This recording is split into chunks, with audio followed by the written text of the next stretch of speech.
It seems from what we're seeing in the headlines right now that military are still going to get the short end of the stick and are facing even more pay decreases as we look towards the future.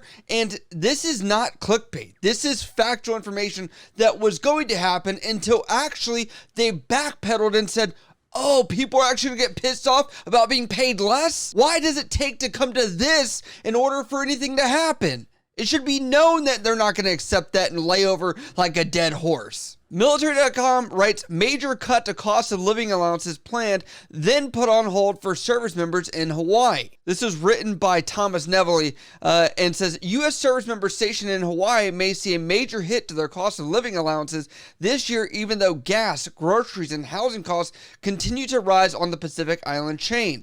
Marine Corps Force Pacific Headquarters warned in a Facebook post Thursday that cuts to allowances could translate to a $280 to $500 per month decrease starting in November. Looking at people that are stationed in Hawaii that could be E1, E2, E3, that is a massive pay cut. If you guys have never been to Hawaii, there was never such thing as a dollar menu in Hawaii for the McDonald's out there. It is just notoriously known. And on top of that, they're getting something called cost of living allowance, which is typically resided for places that are outside the U.S. where the currency may be stronger or have to offset those costs. And it's sad that even in a U.S. state, they are having to give out cost of living allowance, and this has pushed the limit so far that people are saying, should they get one for California and places in these higher end areas versus other places such as Camp Lejeune, North Carolina, or somewhere that is really in the middle of nowhere. The Department of Defense circulated information about a looming cost of living allowance reduction to the various services in a memo September 6th,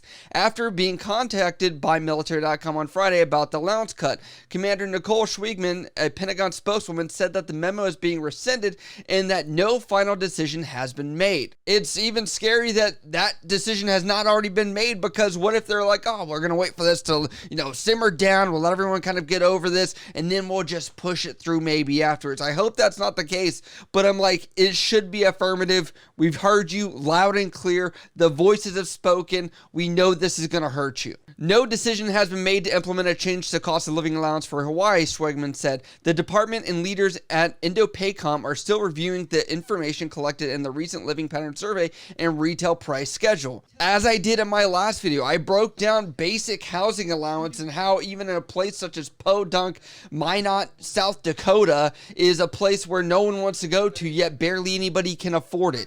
And it looks like these rates are not able to keep up with the inflation costs that are going out there and what we're seeing. I don't think this is something that needs to be just directed from a survey. It's like you could honestly just do some basic Googling like I did in my own video. More than 40,000 active duty service members and their families across the Army, all these branches, call Hawaii home, according to Hawaii.gov.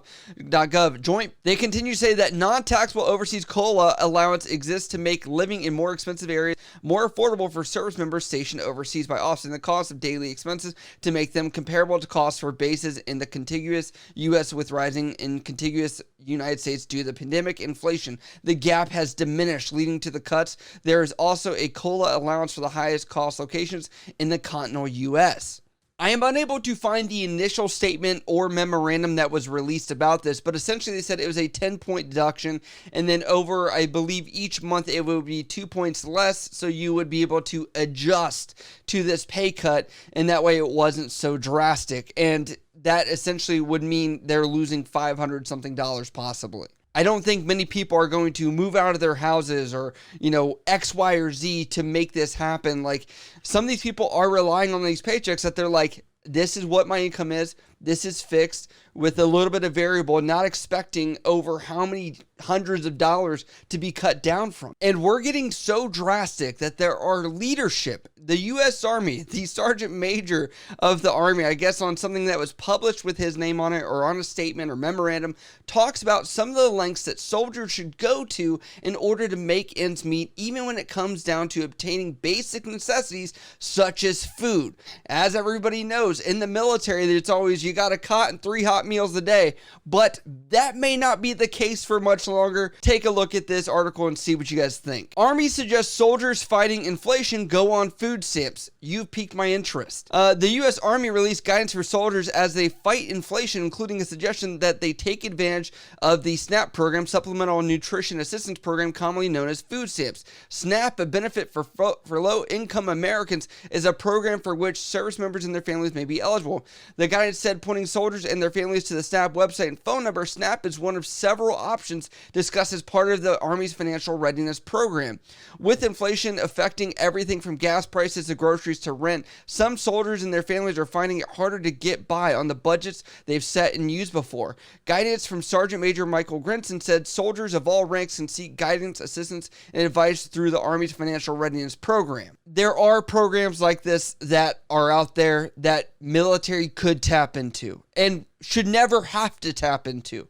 There are some, for example, WIC, for people that are military that have babies, very common to use some public assistance if necessary, and it's not out of the realm of just hurting your pride, but I would say the majority of military should be able to survive without these extreme circumstances, and it really seems like we're shifting one problem to another, because what happens to those funds if you have all these military people asking for that? And coming off of that note, I have to say that we have to look at how inflation has affected the military and the military members beyond what you would ever expect, and how it's not even going to matter in 2023, as we're not even going to see any kind of compensation that would match what is going to happen over this next year of record-breaking inflation. This is because, according to the Bureau of Labor Statistics, that the Consumer Price Index has increased 8.5% for the year ended in March 2022, following a rise of 7.9% from February 2021 to February 2022. And God forbid what has happened since February until current day present,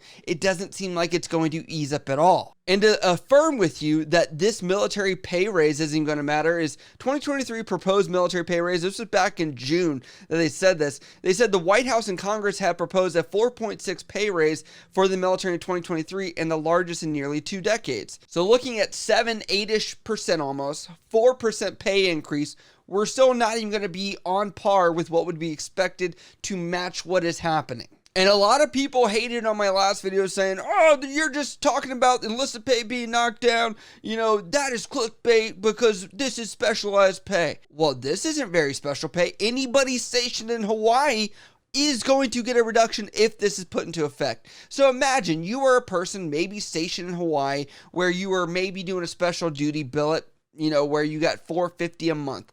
Then they say they're going to do this cost of living allowance reduction to you where you're losing almost $500. You could be losing almost $1,000 a month, which is a massive pay cut that nobody would ever anticipate. And that is why it is important to say, what is going on here? Why is the military seeing this brunt edge of this, where a lot of people are saying this is patriotism, that military still continue to show up, even with these pay deductions, even with these, threats of things being reduced, that they still have to show up to work. But let me know what you guys think about these topics, as military pay seems to be on the attack every single time. I don't know why that is, but let me know your thoughts down in the comments below. And if you guys have any other topics you want me to cover, hit me up on Instagram, Snapchat, Twitter, TikTok, or down in the comments below. I love you guys. I'll see you next time.